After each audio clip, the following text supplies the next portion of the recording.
इसको देखो देखो, जब भी इस टाइप के सवाल है तो पहले तुमको एनालाइज करो। अब तुमको कंफ्यूजन होगा कि नेगेटिव चार्ज कहाँ लगा है, पॉजिटिव चार्ज कहाँ लगा है। एक बात ध्यान रखो, मोर इलेक्ट्रोनेगेटिव एलिमेंट होगा तो उस पर नेगेटिव चार्ज आता है, और जो मोर इलेक्ट्रो पॉजिटिव होगा तो पॉजिटिव चार्ज आता है। इसको तुम बॉन्ड को ऐसे पोलराइज करोगे, ठीक, ये क्या होगा तुम्हारा यहाँ पर ऊपर आएगा माइनस, ठीक, यहाँ मिसिंग है, सॉरी।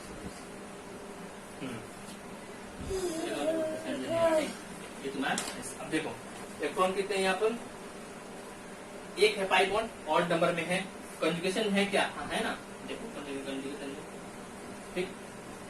अगर तुम कंजुगेशन के बारे में नहीं मालूम है कमेंट बॉक्स में बता देना, मैं उसके बारे में बता दूंगा तुमको, ठीक। चलो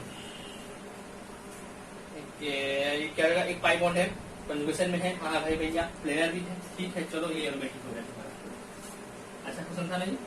और जो नीचे वाला क्वेश्चन है 5 नंबर, ये भी बहुत अच्छा क्वेश्चन है। जनरली बच्चों को तो देखते नहीं कंजुगेशन है कि नहीं, क्योंकि जो तुम्हारा बोरॉन है वो 13 ग्रुप का ऑलरेडी थोड़ा गरीब होता है, डेफिशिएंट होता है, इसके पास ढूंढ कर है ही कहाँ की तरह दान करेगा। लेकिन तुम ये जानते हो गरीब है तो क्या है भाई, इसके पास खाली पड़ा हुआ रैकेट है बैटल, यह अपना इधर से देखा इसको, यहाँ से कंजुगेशन करने लगेगा, कंजुगेशन कर लिया तो भैया देखो क्या होगा, 2 2 4, यानी 1 2 इवन नंबर में अगर तुम्हारा पाई बॉन्ड, ये तुम्हारा सारा निकला एंटी एरोमेटिक, ठीक। ये अच्छा क्वेश्चन है क्योंकि जनरली बच्चों को दिखता नहीं इसमें कि कंजुगेशन कर रहा है कि नहीं कर रहा है, ठीक है। इस क्वेश्चन को ध्यान से रखना, हो सकता है कि तुम्हारे पेपर में आ जाए, तो अच्छा क्वेश्चन मुझे लगता है तुम्हारी मर्जी देखो। अब नेक्स्ट क्वेश्चन डिस्कस करता हूँ।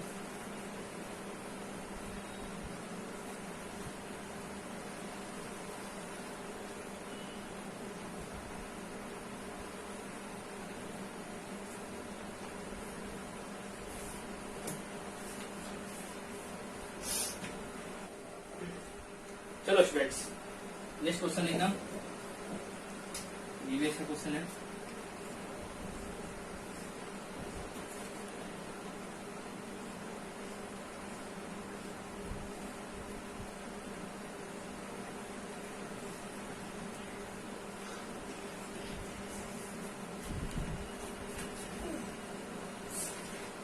समझ लो क्वेश्चन, सोल्यूशन देखो, वीडियो को पॉज करो, सॉल्व करो। चलो देखो, जब भी इस टाइप के सवाल आ जाए, ये तुम्हारा बॉन्ड को पोलराइज करो, उसमें 2 पॉसिबिलिटी है, या तो एक बार यहाँ माइनस आ जाए, प्लस आ जाए यहाँ पर, कि अगर ये बॉन्ड इधर जाएगा तो यहाँ माइनस यहाँ प्लस, या फिर भी सोचिए ये इधर आ जाए, ये यहाँ पर प्लस और यहाँ पर। देखते हैं, तो मैंने बताया तुमको कि इसमें 2 प्रकार के इसका स्ट्रक्चर बनेगा। अब तुम उसमें देखना है कि कौन ज्यादा स्टेबल होगा।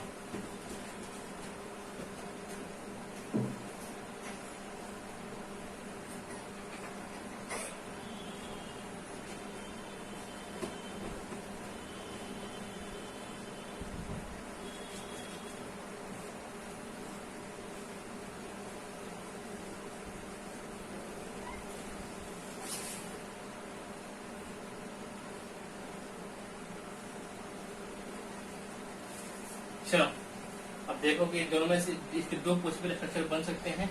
ये देखो दोनों में ज्यादा कौन स्टेबल है, उसके हिसाब से तुम उस कंपाउंड को प्रेफर करोगे। यहाँ देखो, यहाँ देखो क्या बन रहा है, इस अनुकूल रिंग को देखो 2 2 4 4 पाई इलेक्ट्रॉन्स है, यानी 4 पाई इलेक्ट्रॉन हो गया, यानी तुम्हारा हो गया ये एंटी एरोमेटिक कंपाउंड। देखो 2 2 4, ये भी तुम्हारा हो गया एंटी एरोमेटिक कंपाउंड। अब यहाँ देखो 2, यानी तुम्हारा एरोमेटिक कंपाउंड हो गया, 2 2 4, देखो 2 6, ये तुम्हारा एरोमेटिक कंपाउंड है। तो यानी भैया दोनों में से दोनों पॉसिबल है, लेकिन ज्यादा स्टेबल कौन सा है, ये वाला है। तुम्हारा जो ऑप्शन में अगर होगा ये दोनों होगा, तो टिक किसको करोगे, स्टेबिलिटी पूछते दोनों में ज्यादा स्टेबल कौन है, इस बॉन्ड को करने के बाद ये तुम्हारा ज्यादा अच्छा कंपाउंड होगा, क्योंकि दोनों जो रिंग है दोनों को दोनों एरोमेटिक है, और यहाँ पर दोनों को दोनों एंटी एरोमेटिक है। ठीक है, मेरे को ऐसा लगता है क्योंकि बच्चों को जनरली कुछ एग्जाम टाइम में सूझता नहीं कि भैया क्या दे रखा है, कुछ समझ में नहीं रहा है क्या है। इसको तुम लोग बॉन्ड को पहले पोलराइज करोगे, फिर इसको देखोगे कि इसमें क्या हो रहा है। ठीक है, तो नेक्स्ट क्वेश्चन देखो। नेक्स्ट क्वेश्चन हम करेंगे जो तुमको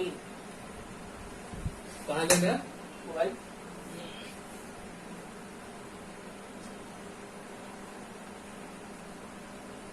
और मैं तो जैसे पीछे बताया था नहीं हो रहा ये लोग सवाल में। देखो अगर कोई कंपाउंड एनालाइज करने के बाद एरोमेटिसिटी शो करे, वैसे कंपाउंड जो होते हैं उसके कारण एनालाइज करने के बाद जो तुम्हारी एरोमेटिसिटी आती है वैसे कंपाउंड को क्वासी एरोमेटिक बोलते हैं। उस बात को वहां पर जाकर नोट कर लेना, मैं बताना भूल गया था। ठीक। और एक सवाल और सवाल आता है एग्जाम में कि तुम्हारा कंपाउंड रहेगा, उस पर तुम्हारा एजिस्टर या एजीएन का रिएक्शन कराएगा और पूछिए क्या भैया बताओ ये रिएक्शन कराना फेवरेबल है कि नहीं है।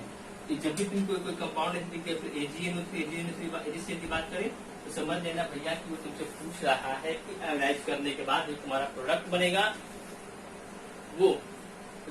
बनेगा वो एरोमेटिक है कि एंटी एरोमेटिक है। अगर एरोमेटिक प्रोडक्ट बन रहा होगा तो मानी वो स्टेबल रिएक्शन जाएगा, रिएक्शन आई की ओर जाएगा। अगर एंटी एरोमेटिक बनेगा रिएक्शन आई की ओर नहीं जाएगा, फेवरेबल नहीं है, घटिया बनेगा उसका प्रोडक्ट। यहाँ रह जाएगा, यहाँ से एजी से रिएक्शन करेगा, यहाँ से एजी लेगा भैया प्लस ये सीएल माइनस एसीएल का पीपीटी। ठीक है, यहाँ पर क्या आ जाएगा, यहाँ पॉजिटिव चार्ज, यहाँ देखो एरोमेटिक बनेगा एंटी एरोमेटिक, एक पाई इलेक्ट्रॉन्स है यानी बना यहाँ पर एरोमेटिक, मतलब ये रिएक्शन आई की हो जाएगी, पीपीटी हमें मिलेगा। ठीक है, पीपीटी मिलेगा। इसमें एक प्रकार का और सवाल एक लिख लूं, इसी टाइप का एक और सवाल लिख लूं। इस बार ये सवाल था,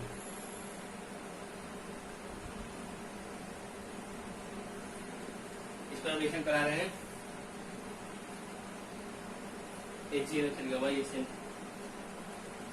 ठीक। अब इसमें देखो क्या होगा, जैसे ही हम भैया यहाँ पर रिएक्शन यहाँ तो एजीसीएल देखो देखिए बनता है कि होता है। रिएक्शन करने के बाद बनता ये बॉन्ड टूटेगा तो ये तुम्हारा कंपाउंड ऐसा कुछ होगा और यहाँ पर आएगा प्लस चार्ज।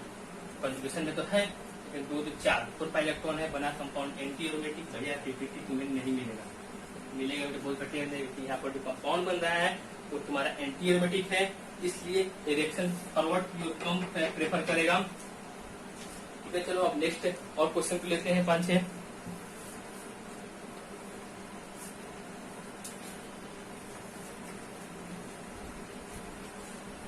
एक एनुलिन के बारे में बताया हूँ, लॉन्गेस्ट टेलीग्राम कॉन्सेप्ट होता है, उसके बाद मैं वीडियो को कंक्लूड करूंगा।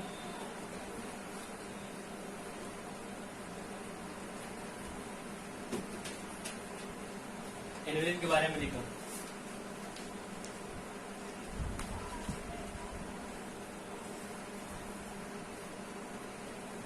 एनुलिन के बारे में लिखूं गर्मी आज। चलो फ्रेंड्स देखो एनुलिन क्या होता है। देखो मैं यहाँ पर डिक्टेट करा रहा हूँ, उसको लिखो, अदरवाइज तो पीडीएफ तो मिलेगा ही। मोनोकार्बोसाइक्लिक compound in which only pi conjugation is present. Only pi conjugation is present throughout the ring is known as aniline. इसे हम क्या बोलते हैं, एनुलिन। मतलब समझो बोल क्या है डेफिनेशन बोल रहा है कि कोई कंपाउंड है इसमें केवल जो कंजुगेशन है, कंजुगेशन तुम्हारा पाई बॉन्ड के कारण है तो वो कंपाउंड तुम्हारा एनुलिन कहलाता है। क्या कहलाता है, एनुलिन कहलाता है। और तुम्हारे पास कोई कंपाउंड है उसमें कंजुगेशन है, लेकिन जो उसमें कंजुगेशन है वो पाई बॉन्ड नहीं बल्कि positive charge negative charge loan के कारण है, वो कंपाउंड एनुलिन नहीं कहलाता है। वो कंपाउंड एनुलिन नहीं कहलाता है। इसका नाम क्या है, और इसके बारे में पॉइंट लिखो। मोस्टली एनुलिन आर प्लेनर, मतलब कि मैक्सिमम जो एनुलिन होते हैं वो प्लेनर होते हैं, लेकिन सारे के सारे प्लेनर नहीं होते हैं। अभी मैं क्वेश्चन कराऊंगा तो क्लियर हो जाएगा तुम्हें। और एक बात को तुम देख लेना, annulene 8, 8, 10, 12 are non planar. Aromatic जो 8, 10, 12 होते हैं वो नॉन प्लेनर होते हैं, इसलिए ये तुम्हारा कंपाउंड जो होता है एरोमेटिक पे शो नहीं करता है। मैं बताऊंगा कि कैसे वो नॉन प्लेनर हो जाते हैं। Due to repulsion between adjacent hydrogen. अभी मैं इस बात को लिख लो, मैं समझा देता हूँ इस बात को क्वेश्चन के माध्यम से। ठीक, एनुलिन के बारे में समझ लिए। याद रखना बस इस बात की, एनुलिन को 8, 10, 12 कहीं मिल जाए कि तुम्हारा कंपाउंड होगा एरोमेटिक नहीं होगा। क्या रहेगा, एरोमेटिक रहेगा। तो बोले सर एंटी एरोमेटिक होगा, नहीं भैया एंटी एरोमेटिक नहीं होगा, उसमें कंजुगेशन नहीं होगी। सॉरी, रिंग तो प्लेनर ही रहा, प्लेन से बाहर चला गया, मतलब कि तुम्हारा कंपाउंड नॉन एरोमेटिक कंडीशन में आ जाएगा, एंग्री आ जाएगा। ठीक, चलो एक क्वेश्चन के माध्यम से सीखते हैं।